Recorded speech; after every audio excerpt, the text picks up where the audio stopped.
Bonjour à tous, j'espère que vous allez bien. Moi personnellement, je suis aux anges, je viens de commencer ma semaine de vacances. Je n'en ai qu'une malheureusement, mais franchement, ça fait du bien d'en avoir une. Depuis janvier, je n'attendais que ça. À part ça, dans quelques semaines, on va commencer la production de ce film avec mon frère. Je n'ai qu'une hâte, c'est de commencer. Et d'ailleurs, aujourd'hui, on va parler un petit peu de tout le matériel que je vais prendre avec moi et on va directement aller droit au but. Pour commencer, il faut savoir que je veux partir avec le moins de matériel possible. Je ne veux pas m'encombrer, même si j'ai des moyens de diffusion qui sont vraiment incroyables, du matériel incroyable, je me vois très mal partir avec des choses qui vont peser plus de 10 kilos et qui sont énormes comme ça. Ça n'a absolument aucun sens et c'est pour ça qu'aujourd'hui, je vais vous montrer exactement tout ce qui me semble, à mes yeux encore une fois, très utile à prendre lorsqu'on part pour un voyage et lorsqu'on part surtout pour faire une production de contenu à caractère très qualitatif. Alors déjà sur la question des boîtiers que je vais prendre, vous avez d'une part l'A7S3 qui est en train de me filmer actuellement et d'une autre vous avez l'A7R3 que je vais utiliser uniquement pour la photographie. Personnellement, je ne pouvais pas partir sans ce dernier, c'est quand même quelque chose qui a pris une place assez importante dans ma vie et donc je vais en profiter un maximum. Par contre, sur la question de l'objectif, là il y a un petit changement. À la base, j'étais censé partir avec ce petit bijou que voici, mais après réflexion, je me dis que ce serait vraiment prendre trop de risques que de partir avec ce dernier et je vais m'expliquer un petit peu pourquoi. Pour commencer, même si c'est un objectif compact, il pèse quand même 1 kg, ce qui n'est pas négligeable dans un sac de voyage.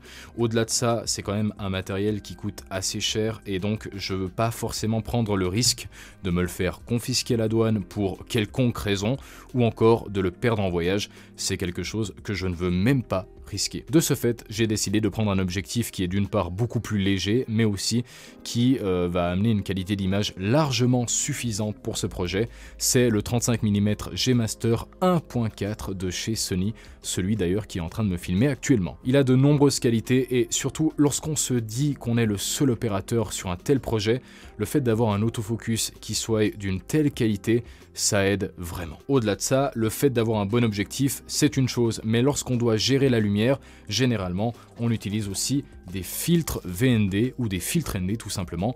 Je vous les avais déjà présentés, c'est l'édition Peter McKinnon de chez Polar Pro. Ils sont vraiment extraordinaires. Personnellement, je les utilise beaucoup plus en photographie qu'en vidéo, parce qu'en vidéo, j'ai tendance à utiliser beaucoup plus la Basecamp de chez Polar Pro. C'est une Madbox qui est d'une qualité vraiment irréprochable, très légère comme vous pouvez le constater, et tout ce que vous avez à faire, c'est la visser sur votre objectif, étant donné que vous avez des bacs d'adaptation qui sont fournis avec. Franchement, c'est quelque chose que je compte prendre avec moi. Alors, elle se présente comme ça, là, directement prête à l'emploi. Tout ce que vous avez à faire, c'est la visser à l'aide de ce petit outil sur votre objectif. Là, vous avez le filtre VND de chez Polar Pro encore une fois, et devant ce filtre VND, vous avez un filtre polarisant.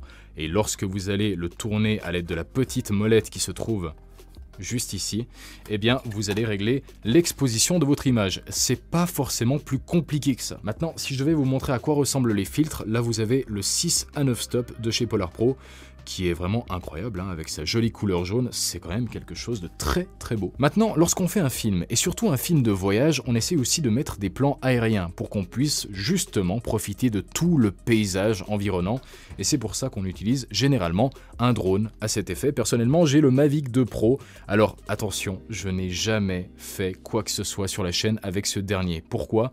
Parce que je continue encore aujourd'hui à m'entraîner, parce que je n'ai pas encore les qualités nécessaires pour vous montrer à quel point les images de ce petit bijou sont incroyables. C'est pourquoi actuellement, surtout maintenant que je suis en vacances, je vais pouvoir profiter de m'entraîner un maximum et d'ailleurs je vais aussi passer l'examen de télépilote avec et déclarer justement ce drone parce que c'est très important à savoir, mais c'est quelque chose qui est quand même assez obligatoire en Europe pour cette catégorie de drone, même s'il fait partie de la catégorie ouverte, il a un poids qui excède les 250 grammes et donc il faut d'une part le déclarer, l'enregistrer et surtout passer l'examen de télépilote, c'est très important. On ne veut surtout pas prendre le risque de se le faire confisquer à l'aéroport, ce serait vraiment tragique, c'est pourquoi je vais faire tout l'aspect paperasse avant.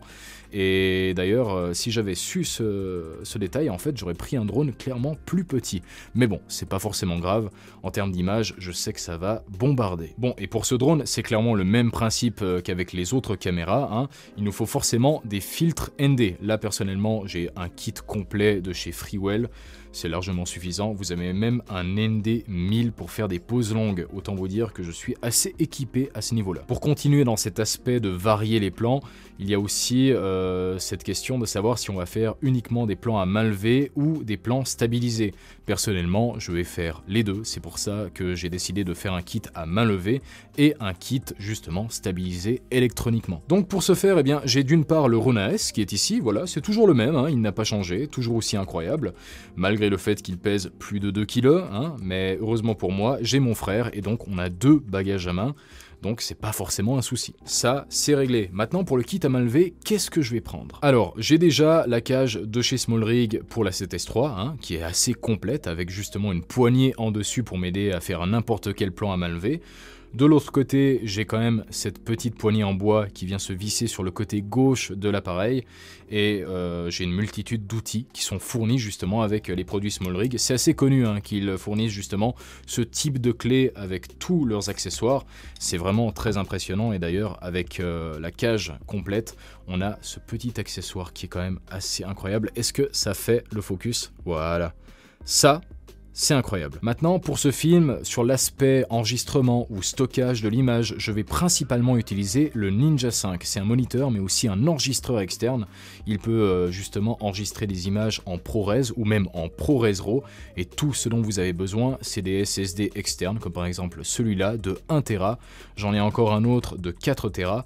Donc franchement, si je n'ai pas assez avec tout ça, c'est que j'ai vraiment mal géré mon boîtier et que je ne sais pas du tout filmer en fait, tout simplement. Bien sûr, c'est toujours très important d'avoir de très bons câbles HDMI comme celui-là qui vient de chez Atomos ou encore celui-là de chez Lindy que j'utiliserai d'ailleurs principalement avec le gimbal parce qu'il fait 1 mètre de long et qui n'est pas forcément très dérangeant lorsqu'on utilise ce type de stabilisateur. Pour finir, le reste du matériel, c'est des choses comme par exemple des simples lingettes microfibre ou encore des protections comme celle-ci pour la pluie, pour le boîtier, pour protéger justement ce qu'on est en train de faire. Vous avez aussi tout ce qui est chargeur de batterie ou même les batteries et d'ailleurs à ce sujet-là, les batteries doivent être chargées, pleines, hein, lorsque vous passez l'aéroport et surtout elles doivent être dans le boîtier de base. Voilà, si vous avez des batteries pour la 7S3, mettez-les directement à l'intérieur ou encore pour la 7R3, vous les mettez directement à l'intérieur, point, c'est tout. Donc voilà, on a terminé, j'espère que cette vidéo vous a plu, personnellement ça m'a fait extrêmement plaisir et nous on se revoit la prochaine fois pour un nouvel épisode, alors d'ici là, portez-vous bien. Allez, ciao ciao.